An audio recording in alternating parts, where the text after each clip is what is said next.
রাজু ও ফাতেমা দুই ভাই বোন বসে গল্প করছে। এমন সময় তাদের মা আমেনা এসে হাজির। কি রে ফাতেমা, বেলা হয়ে গেছে, তুই এখনো হোটেলের কাজে গেলি না? এভাবে ঘরে বসে থাকলে এই সংসার কি চলবে? কি বলছো মা? দেখতে পাচ্ছ না বাইরে প্রচন্ড বৃষ্টি হচ্ছে? এমন সময় আমি বের হব কিভাবে? ঘরে তো কোনো ছাতা নেই। তোরা একেবারে ননির পুতুল। তোদের মতো বয়সে অনেক কাজ করেছি, কই আমার তো কখনো শরীর খারাপ করেনি। তুমি আবারও প্রমাণ করলে তুমি আমাদের আসল মা না, তুমি হলে সৎ মা। যদি আসল মা হতে তাহলে কখনোই বুবুকে এই বৃষ্টির মধ্যে কাজে যাওয়ার কথা বলতে না। কি বললি তুই? যত বড় মুখ নয় তত বড় কথা। তোদের মা মারা যাওয়ার পর কে তোদেরকে কোলে পিঠে করে বড় করেছে? তারপর তো তোদের বাবাটাও মরে গেল, এরপর আমি তো তোদের কোলে পিঠে করে মানুষ করেছি। আমরা তো এই সংসারের জন্য কম করি না। বুবু সারা দিন মানুষের হোটেলে রান্না করে, আমি বাইরে ধানের কাজ করি। এই সংসারের জন্য কি আমাদের দুই ভাই বোনের কোনো অবদান নেই?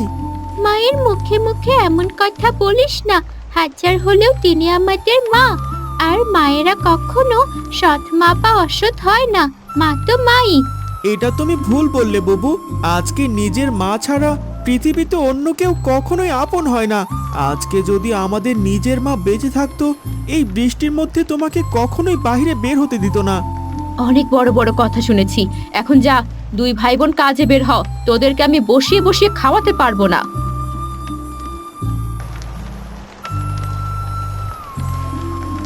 ফাতেমা বৃষ্টির মধ্য দিয়ে ভিজে ভিজে যাচ্ছিল।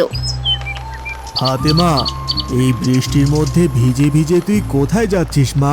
আয় আয়, আমার ছাতার নিচে আয় মা। অসুবিধা নেই, বৃষ্টির পানিতে আমার অভ্যাস আছে, দেখবেন আমার কিছুই হবে না। খুব বড় বড় কথা শিখেছিস তাই না? আমার ছাতার নিচে আয়।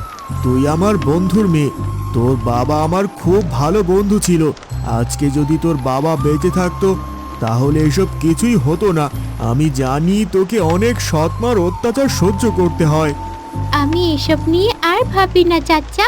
আমার একমাত্র লক্ষ্য হলো আমার ছোট ভাইটাকে মানুষ করা, আর তাই তো মানুষের বাড়িতে কাজ করে, হোটেলে রান্না করে নিজের ভাইটাকে ভালো করে পড়াশোনা করাচ্ছি। আমি তোর জন্য মন থেকে দোয়া করি মা। ওই যে তোর হোটেলে এসে গেছে, যা এবার তুই কাজে যা।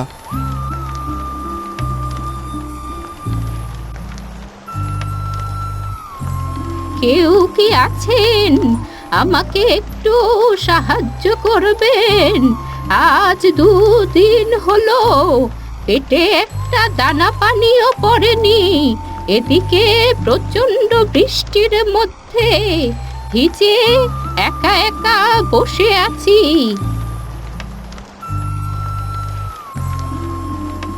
এই বুড়িমা, এই বৃষ্টির মধ্যে তুমি কেন ভিজছো বলো তো?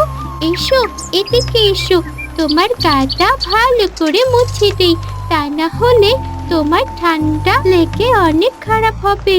আমার কাছে তোমাকে দেওয়ার মতো তো কিচ্ছু নেই। এখানে একটা ফল আছে, এটাই খেয়ে আপাতত পানি খেয়ে নাও। আহারে, তোর মনে কত দয়া! আয়, এদিকে আয়, তোকে আমি একটা উপহার দেই। ও বুড়িমা, আমার কোনো উপহার প্রয়োজন নেই। তুমি শুধু আমার ছোট ভাইটার জন্য আশীর্বাদ করো, ও যেন বড় হয়ে মানুষের মতো মানুষ হয়। কি যে বলিস তুই পাগলের মতো! নিজের ছোট ভাইয়ের জন্য সব কিছুই চাইছিস, তোর নিজের জন্য বুঝি কিছুই প্রয়োজন নেই? আমার নিজের জন্য কিছুই লাগবে না বুড়িমা। ঈশ্বর তোর মঙ্গল করুন। তখনই সেই বৃদ্ধ মহিলা একটা পরীতে পরিণত হয়। এটা কি হলো? এই বৃদ্ধ মহিলা তো কোনো বৃদ্ধ মহিলাই নয়, সে তো একটা পরী। হে ঈশ্বর, এ আমি কি দেখছি? হায় দেখি, তুই একটা ছোট্ট মেয়ে, অথচ তোর মনে কত দয়া। তুই আমাকে ভালোবেসে ফল খেতে দিলি, আমার মাথা মুছে দিলি। আমি তোকে কিছু একটা দিতে চাই, এই নে, এটা একটা সোনার হার। এটা সব সময় তোর গলায় পরে থাকবি। আরে না না পরি, তোমাকে এসব কিছুই দিতে হবে না। তোমার জায়গায় অন্য কেউ হলেও আমি একই কাজ করতাম। আমি খুব ভালো করেই জানি তুই খুব ভালো মেয়ে, তোর মন অনেক উদার। এবার বল, তোর আর কি চাই? তুই আমার কাছে যা চাইবি তাই পাবি। সোনা দানা হিরে জহরত, আমি তোকে সব কিছু দিতে রাজি আছি। না না পরি, এইসব কিছুই আমার লাগবে না। তুমি যদি আমার ছোট ভাইটার জন্য একটা খেলনা দিতে, তাহলে আমি অনেক খুশি হতাম। আসলে আমরা গরিব মানুষ তো, ওর খেলার অনেক শখ, কিন্তু টাকা পয়সার জন্য ওকে আমি খেলনা কিনে দিতে পারি না। এই কথা? আচ্ছা ঠিক আছে, আমি তোর ছোট ভাইয়ের জন্য অনেকগুলো খেলনা দিচ্ছি। এগুলো নিয়ে তুই বাড়ি যা, দেখবি ও অনেক খুশি হবে।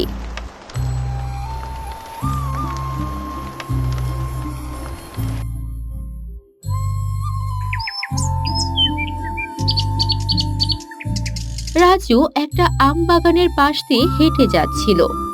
এই রাজু, কোথায় যাচ্ছিস বাবা? এদিকে একটু আয় তো। রহিম কাকা, বলো। মাত্র স্কুল থেকে বাড়িতে ফিরছি, আমাকে তাড়াতাড়ি যেতে হবে, তা না হলে আমার সৎ মা আমাকে অনেক মারবে। অনেক দিন হয়ে গেল তোকে দেখি না, আর তাই তোকে ডাক দিলাম। তা কেমন আছিস? ভালো আছি রহিম কাকা। তুমি এই আম বাগানে ভর দুপুরবেলা কি করছো শুনি? আর বলিস না, আম বাগানে প্রচুর আগাছা জন্মেছে। তুই তো জানিস, আম বাগানে যদি আগাছা জন্মায় তাহলে আমের ফলন কমে যায়, আর তাই এই আগাছাগুলো পরিষ্কার করছি। তুই কি আমাকে একটু সাহায্য করতে পারবি? কেন পারবো না রহিম কাকা, আমি তোমাকে নিশ্চয় সাহায্য করব। ঠিক আছে, তাহলে তুই ভালো করে আগাছাগুলো পরিষ্কার কর। একটু পরে এসে আমি খোঁজ নিয়ে যাব। রাজু ভালো করে তার আম বাগানের আগাছাগুলো পরিষ্কার করলো।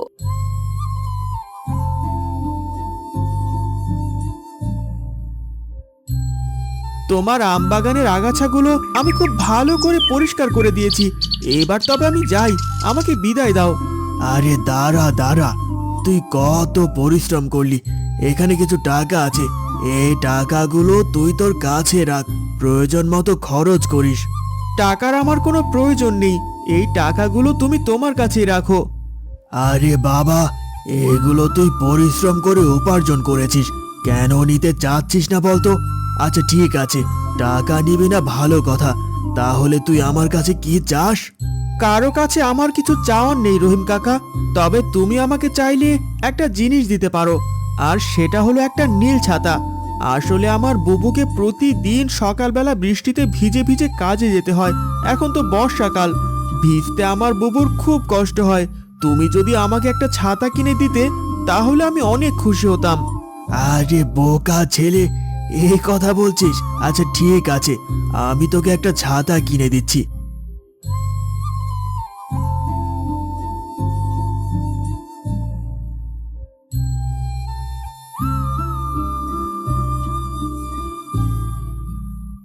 এটা নিয়ে তুই বাড়িতে যা। তুই সত্যি অনেক ভালো ছেলে রে রাজু, আমি তোকে মন থেকে আশীর্বাদ করি। এরপর রাজু ছাতা কিনে নিয়ে বাড়িতে চলে গেল।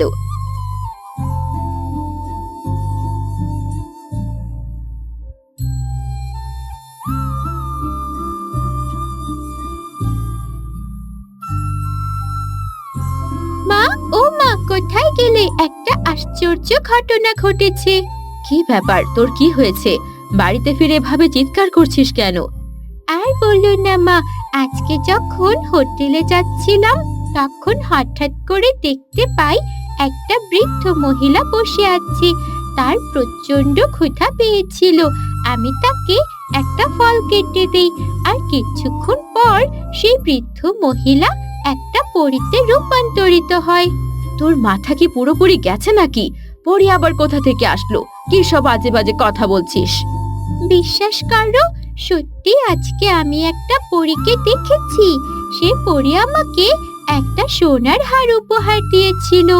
সোনার হার? সে কি? কোথায় সেই সোনার হার? তাড়াতাড়ি সে হার আমাকে দে, আমি আমার কাছে রেখে দেই। না মা, আমি তো সে হারটা আনিনি। ওটা আমি ওই পরীকে দিয়ে দিয়েছি, আর বিনিময়ে তার কাছ থেকে রাজুর জন্যই খেলনাগুলো চেয়েছি। আমার ছোট্ট ভাইটার খেলার কত শখ, অথচ তাকে খেলনা কিনে দিতে পারি না। আরে বোকা মেয়ে, তোর মাথা কি পুরোপুরি নষ্ট হয়ে গেছে? তুই কিনা সোনার হার দিয়ে এসব বাজে বাজে খেলনা এনেছিস? ও বুবু, কোথায় গেলে?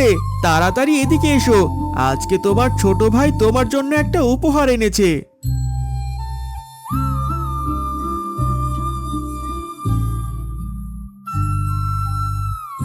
তোর স্কুল তো সেই দুপুর বেলা ছুটি হয়েছে ভাই, আর এখন সন্ধ্যা হয়ে গেছে। তুই বাইরে বাইরে কেন ঘুরে বেড়াচ্ছিস রে? যখন স্কুল থেকে ফিরছিলাম তখন হঠাৎ করে রহিম কাকার সাথে দেখা। সে বলল তার বাগানের আগাছাগুলো পরিষ্কার করে দিতে। আসার সময় তোর জন্যই ছাতাটা নিয়ে এসেছি। লক্ষ্মী ভাই আমার, আমার সোনা ছেলে। দেখলে মা, তোমার কেমন হলো? আমার ভাই কত পরিশ্রম করে আমার জন্য ছাতা কিনে এনেছে। প্রতিদিন সকালবেলা বৃষ্টিতে ভিজে কাজে যাও, আমার খুব খারাপ লাগে। আর তাই তো আমি কাজ করে টাকা জমিয়ে তোমার জন্য এই সুন্দর নীল ছাতাটা কিনে আনলাম। তুই তো ইচ্ছে করলে সেই টাকাগুলো দিয়ে অনেকগুলো খেলনা কিনতে পারতি ভাই। তোর তো খেলনার অনেক শখ। আমার খেলনার কোনো প্রয়োজন নেই। আমার বুবু ভিজতে ভিজতে কষ্ট করবে আর আমি কিনা খেলনা কিনবো? এ হতে পারে না। বাবা ঠিক আছে, আজকে তোর জন্য আমিও একটা উপহার এনেছি। এটা খুলে দেখ, এখানে কি আছে। বুবু, এখানে তো বিভিন্ন ধরনের খেলনা আছে। এই খেলনাগুলো তুমি কোথায় পেলে? তুই হয়তো বললে বিশ্বাস করবি না, আজকে আমার সাথে একটা পরীর দেখা হয়েছিল। সে আমাকে ভালোবেসে জিজ্ঞেস করলো আমি কি চাই। তখন আমি বললাম আমাকে খেলনা দাও, আমি আমার ভাইয়ের জন্য খেলনাগুলো নিয়ে যাব। একেই বলে ভাই বোনের ভালোবাসা। তুমি ইচ্ছে করলে নিজের জন্য কিছু চাইতে পারতে, কিন্তু চাওনি। আবার এদিকে আমি ইচ্ছে করলেও আমার জন্য কিছু চাইতে পারতাম, আমিও কিন্তু চাইনি। এটাই হলো ভাই বোনের রক্তের সম্পর্ক। আমি তোদের ওপর অনেক অন্যায় অত্যাচার করেছি, তোরা আজকে আমার চোখ খুলে দিয়েছিস। আমি এতদিন অন্ধ হয়েছিলাম, তোদের ওপর কত অত্যাচার করেছি। আজকে বুঝতে পারলাম পৃথিবীতে সব সম্পর্কের চেয়ে বড় কোনো সম্পর্ক নেই। আয় আয়, তোরা আমার বুকে আয়। সে তার দুই ছেলে মেয়েকে বুকে জড়িয়ে আদর করতে থাকে।